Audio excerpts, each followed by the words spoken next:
Hello friends, இன்றைக்கி நம்ம kitchen ரெசிப்பியில் chana biryani எப்படி செய்யலான்னு வாங்க பார்க்கலாம். ரொம்ப டேஸ்டான ரெசிபி. செய்முறை பார்க்கலாம். ஒரு பாத்திரத்தில் இப்போ எண்ணெய் சேர்த்துருக்கேன். தேவையான அளவு எண்ணெய் சேர்த்துட்டு பட்டை லவங்கெல்லாம் சேர்த்துக்கலாம். சேர்த்துட்டு 4 பச்சை மிளகாய் கட் பண்ணி சேர்த்துருக்கேன். ஒரு 2 பெரிய வெங்காயத்தை சேர்த்துருக்கேன். சேர்த்துட்டு நல்லா வதக்கிக்கலாம்.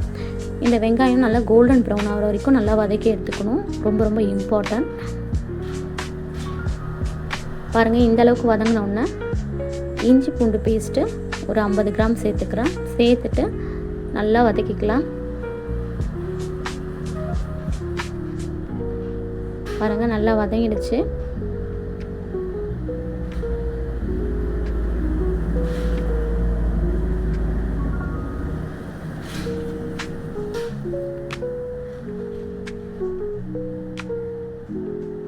நல்லா வதங்கிடுச்சு.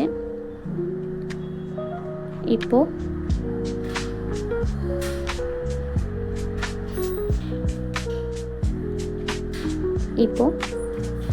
ஒரு 50 ml தயிர் சேர்த்துருக்கேன்.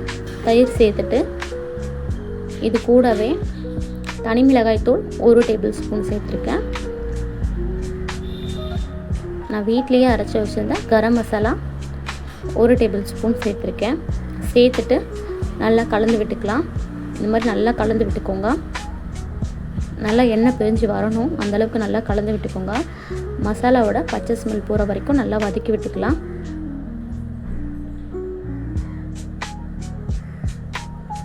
இது நல்லா வதங்கட்டும். பாருங்கள், இதுக்கு நல்லா வதங்கிடுச்சு. இப்போது கட் பண்ணி வச்சுருந்தா 2 தக்காளி சேர்த்துக்கிறேன். சேர்த்துட்டு ஒரு கைப்பிடி அளவு புதினா சேர்த்துட்டு நல்லா வதக்கி எடுத்துக்கலாம். இந்த மாதிரி நல்லா வதங்கிடணும்.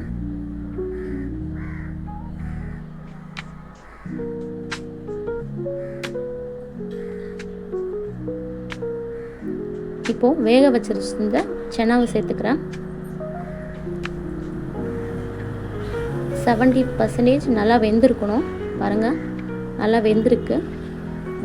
நல்லா வெந்த சன்னாவை நான் இதில் சேர்த்துட்டு நல்லா கலந்து விட்டுக்கிறேன். இதையும்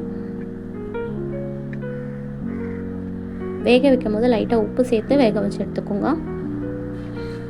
இப்போ நல்லா இதை கலந்து விட்டாச்சு.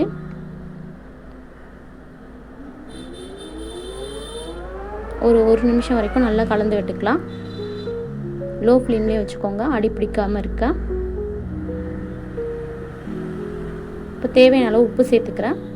உப்பு சேர்த்துட்டு நல்லா கலந்து விட்டுக்கலாம்.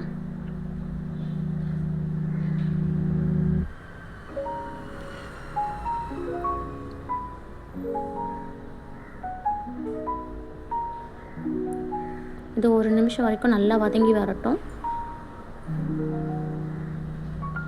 இந்த அளவுக்கு வதங்கினோன்னே தேவையான அளவு தண்ணி சேர்த்துக்கிறேன். 1 கப் அரிசிக்கு 1.5 கப் தண்ணி சேர்க்கணும். பாஸ்மதி ரைஸில் ரொம்ப இம்பார்ட்டன்ட். 1 கப் அரிசிக்கு 1.5 கப் தண்ணி சேர்த்துக்கணும். இதுவே சீரக சம்பா அரிசியில் செய்கிற மாதிரி இருந்தால் இதே அளவு சேம் குவான்டிட்டி தான் சேர்க்கணும். 1 கப் அரிசிக்கு 1.5 கப் தண்ணி. பாஸ்மதி ரைஸ்க்கும் இதே அளவு தான், சீரக சம்பா அரிசிக்கும் இதே அளவு தான். தண்ணி சேர்த்துட்டு நல்லா கொதி வரட்டும். நல்லா கொதித்ததும் அரிசி சேர்த்துக்கலாம். அரிசி அரை மணி நேரம் ஊறி இருக்கணும். ஊறினதுக்கப்புறம் இதில் சேர்த்துக்கோங்க. செய்யும் போதே அரிசி ஊற வச்சுட்டோன்னா கரெக்டாக இருக்கும். இதில் 2 டேபிள் ஸ்பூன் நெய் சேர்த்துருக்கேன். ஒரு ஆஃப் லெமன் ஜூஸ் சேர்த்துருக்கேன். சேர்த்துட்டு இது மாதிரி நல்லா கலந்து விட்டுக்கோங்க. தண்ணி நல்லா ட்ரை ஆகி வந்துவிடும். இது மாதிரி தண்ணி நல்லா ட்ரை ஆன உடனே தம் போட்டுக்கலாம். நல்லா கலந்து கொடுத்துக்கோங்க. ரொம்ப கலந்து விட்டுட்டால அரிசி உடைஞ்சிரும். இந்த அளவுக்கு கலந்து விட்டாச்சு. தண்ணியும் ஓரளவுக்கு நல்லா ட்ரை ஆகிடுச்சு. பாருங்கள், நல்லா தண்ணி ட்ரை ஆகிடுச்சு. இப்போ நல்லா இந்த மாதிரி நல்லா இது பண்ணிவிட்டு வேணும்னா கொத்தமல்லி தூவிக்கோங்க. கொத்தமல்லி இல்லை புதினா தூவிட்டு தட்டை போட்டு நல்லா தம் போட்டுக்கலாம். இது ஒரு 15 நிமிஷம் நல்லா தம் போட்டுக்கலாம். வெயிட் எதனா வச்சு தம் போட்டுக்கோங்க. இது மாதிரி நான் துணி போட்டு தம் போட்டிருக்கேன். ஏன்னா இதை ஹேர் வெளில போகாத அளவுக்கு தம் போட்டிருக்கேன். இப்போது ஹேர் எடுத்து விட்டுட்டு பாருங்கள், 15 நிமிஷத்துக்கு கழிச்சு சென்னா பிரியாணி ரெடி ஆகிடுச்சு. ரொம்ப ஈஸியான ரெசிபி, ரொம்ப டேஸ்டான ரெசிபி.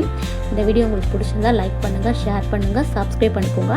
நம்ம சேனலை சப்ஸ்கிரைப் பண்ணால் தான் அடுத்தடுத்த வீடியோ உங்களுக்கு அப்டேட் ஆகும். அதனால் சப்ஸ்கிரைப் பண்ணிவிடுங்க. சப்ஸ்கிரைப் பண்ணிவிட்டு செஞ்சு பார்த்துட்டு உங்களோட கமெண்ட் பண்ணுங்கள். Thank you for viewers.